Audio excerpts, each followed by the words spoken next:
Picture the Ice Age. The instinct is to imagine a permanent, shivering struggle.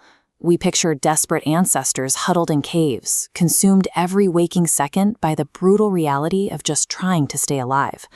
But anthropologists studying modern hunter-gatherer populations found a different pattern. They labeled these groups the original affluent society, defined not by their possessions, but by an abundance of time. Extensive fieldwork with groups living close to the original human lifestyle reveals a startling mathematical reality. Securing food, maintaining shelter, and managing the necessities of life took roughly 15 to 20 hours a week. This chart shows the scale of that gap. When you measure our modern baseline 40-hour workweek against their ancient 15-hour obligation, you see a massive volume of unstructured time. Most ancestors were finished with their chores by early afternoon. Curious, which presents a biological puzzle. In an environment where calories were scarce and predators were lethal, humans actively chose to burn their remaining energy on activities that offered zero physical protection. They spent hours hollowing out bird bones to make flutes 40,000 years ago. They carved two-sided bone dice to play games of chance 12,000 years before anyone formally defined the mathematics of probability.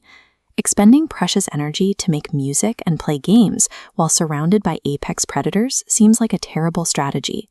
But in a world where survival was a team sport, these useless investments may have been the most important tools our ancestors possessed. Researchers tracking daily conversations in hunter-gatherer tribes noticed a clear divide. During the day, talk was heavily practical: who was tracking what, where to gather plants. But as you can see in gatherings like this, when the sun went down and the fire came up, the dialogue shifted. Over 80% of the conversation became jokes, myths, and stories. Evolutionary biologists suggest that human language developed primarily to track social information: who was angry, who was lying, and who could be trusted. We built our vocabulary for gossip. For other primates, social bonds are maintained through physical grooming, a slow, one-on-one process. As human groups grew larger, we needed a more efficient method. A story told around a fire acts as verbal grooming, allowing one individual to build trust with dozens of people at the same time. That same social efficiency applied to sound. When archaeologists unearthed that 40,000-year-old vulture bone flute in Germany, it proved humans were actively engineering acoustics very early in our history. But ancient music was rarely a passive performance, where a crowd sat quietly and watched a stage. It was mandatory participation. Someone started a rhythm, and the entire group joined in clapping, singing, and moving. This collective movement triggered a specific biological response.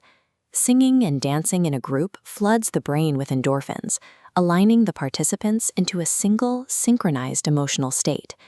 In a world without police forces, courts, or written laws, your only safety net was the loyalty of the people sleeping next to you. Shared rhythm and campfire laughter forged the deep neurological trust required to keep the tribe cooperating when the environment turned hostile. When they weren't talking or singing, early humans had to sit with long stretches of empty time. This boredom forced the mind to wander, and eventually to study the environment with a level of focus we rarely experience today. Watching the cycles of weather, animal tracks, and the stars taught them about patterns. They took those observations and began translating them into miniature, controllable worlds, inventing new rules, experimenting with probability, and designing strategy. Look at this artifact. This is the ancient Egyptian game of Senet. Board games were nearly universal across the ancient world, embedded so deeply into daily life that pharaohs were buried with their sets to ensure they had something to play in the afterlife. We see this same intense design in the royal game of played in ancient Mesopotamia over 4,000 years ago. The rules recorded on Babylonian clay tablets describe a game of high-level strategy, requiring players to balance long-term planning against the chaotic chance of the dice. That same focus was poured into physical creation. Our ancestors spent tens of thousands of hours carving individual ivory beads for a single burial, or crawling through pitch-black cave systems to paint perfectly shaded horses on stone walls. Playing a high-stakes board game or creating an enormous mural together demanded intense cooperation. These activities acted as social glue, continually reinforcing the fabric of the community so that when winter hit or a hunt failed, the group stayed united. Today, the average person spends roughly 7 hours a day consuming entertainment. But where our ancestors experienced fun as a loud, chaotic group activity, our version is overwhelmingly silent. We sit alone in a room, staring at a screen, absorbing content produced by strangers we will never actually meet. We have built a digital infrastructure designed to fill every possible gap in our day. We have eradicated the exact type of unstructured boredom that once forced the human mind to invent and connect. By outsourcing our entertainment, we have separated the experience of having fun from the experience of being with other people. The joy is delivered, but the social bond is left out of the equation. Yet you are operating with the same brain as a Pleistocene hunter-gatherer.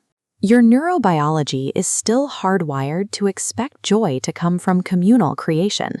Singing badly in a car with friends or laughing at dinner until your ribs ache triggers a deep, recognizable satisfaction. That is the sound of a 300,000-year-old social survival program firing inside your brain. We inherited a capacity for joy, but we are using it as an audience. We are not biologically engineered to sit quietly and consume entertainment. We were built to make it together.